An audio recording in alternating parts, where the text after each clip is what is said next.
काबुली चने के छोले अमृतसर में बहुत फेमस है। वहाँ पर इसे पिंडी छोले के नाम से जाना जाता है। यह छोले भटूरे के साथ लोग खाना ज्यादा पसंद करते हैं। तो आज हम जिस तरीके से छोले बनाने वाले हैं, इसे आप भटूरे के साथ साथ रोटी पराठे के साथ भी खा सकते हैं।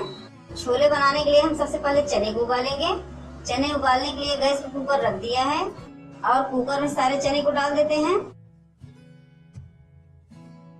और इसमें हम 1.5 कप पानी डाल देते हैं।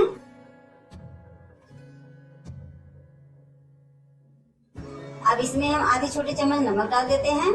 नमक डालने से चने हमारे जल्दी से पक जाएंगे और इसमें मीठा सोडा डालने की जरूरत नहीं पड़ेगी। अब हम कुकर में ढक्कन लगा देते हैं और चने को मीडियम आंच पर 4 सीटी आने तक पकाएंगे। जब तक चने हमारे उबल रहे हैं तब तक के हम टमाटर का पेस्ट तैयार कर लेते हैं। यहाँ पर हमने एक जार लिया है।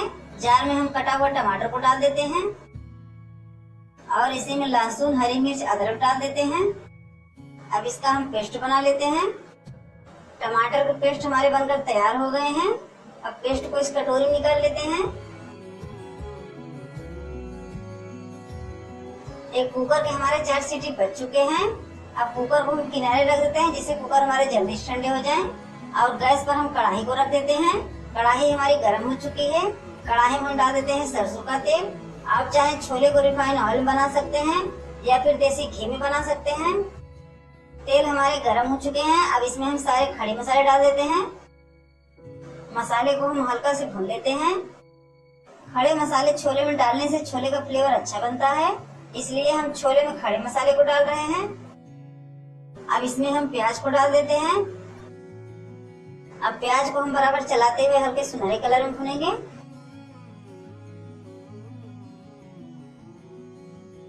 ये प्याज हमारे हल्के सुनहरे कलर में भुन गए हैं। अब इसी प्याज में बेसन डालकर भून लेते हैं जिससे बेसन का कच्चापन निकल जाए। हमने छोले बनाने के लिए आयरन की कढ़ाई लिया है क्योंकि छोले का फ्लेवर जो है इसी कढ़ाई में अच्छा बनता है। बेसन हमारे भुन गए हैं। अब इसमें डाल देते हैं जीरा पाउडर और गरम मसाले, हल्दी पाउडर। मसाले को प्याज में मिला लेते हैं।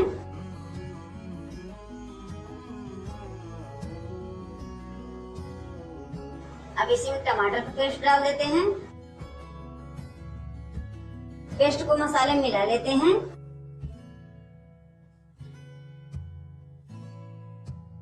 अब इसी में थोड़ा सा पानी डाल देते हैं।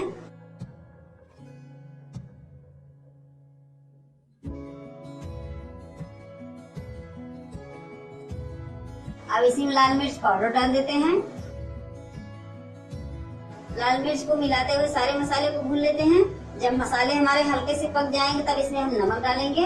इसको हम लगातार चलाते रहेंगे जिससे मसाले हमारे जले ना।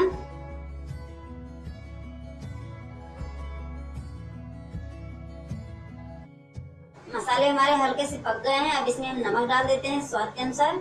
हमने मसाले में सिर्फ आधी छोटी चम्मच नमक डाला है क्योंकि हमने आधी छोटी चम्मच नमक चने में डाला था। अब हम नमक को मसाले में मिलाते हुए तब तक भुनेंगे जब तक मसाले हमारे पककर सूखे न हो जाएं। मसाले को हम धीमी आंच पर चलाते हुए भुनेंगे।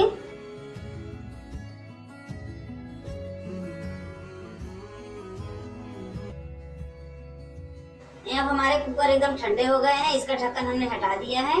चने हमारे अच्छे से पक गए हैं। अब हम चने को किसी बर्तन में निकाल लेते हैं। ये आप देख सकते हैं मसाले हमारे अच्छी तरीके से पककर सूखे हो गए हैं और मसाले ने अपना तेल भी छोड़ दिया है। आप देख सकते हैं चने हमारे अच्छे से गल गए हैं। अब चने को हम मसाले में डालकर मिला लेते हैं।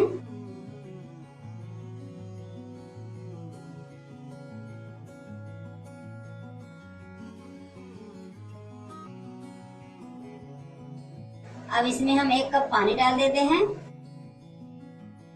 बहुत से लोग चने की ग्रेवी गाढ़ी करने के लिए आलू मैश करके डालते हैं, लेकिन हमने ग्रेवी गाढ़ा करने के लिए इसमें बेसन डाला है। अगर आपको बेसन नहीं पसंद है तो इसमें आप उबला हुआ आलू या फिर चने को फोड़कर ग्रेवी गाढ़ा कर सकते हैं। अब हम छोले को ढककर धीमी आंच पर 10 मिनट तक पकाएंगे।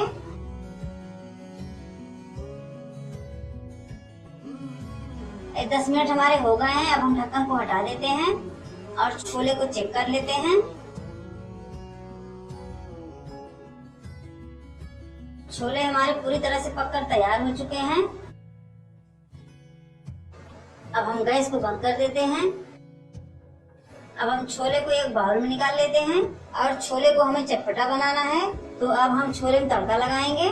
तड़का लगाने के लिए हमने तड़का पैन में 1 चम्मच तेल ले लिया है। यहाँ पर हमने 1 छोटी चम्मच जीरा लिया है और 2 हरी मिर्च इस तरीके से काट कर लिया है। तेल हमारे गर्म हो चुके हैं। अब इसमें हम जीरा को डाल देते हैं। जीरा को चम्मच से चलाकर हल्का से भून लेते हैं। अब इसी में हरी मिर्च को डाल देते हैं। अब हम गैस को बंद कर देते हैं और छोले में तड़का को लगा देते हैं।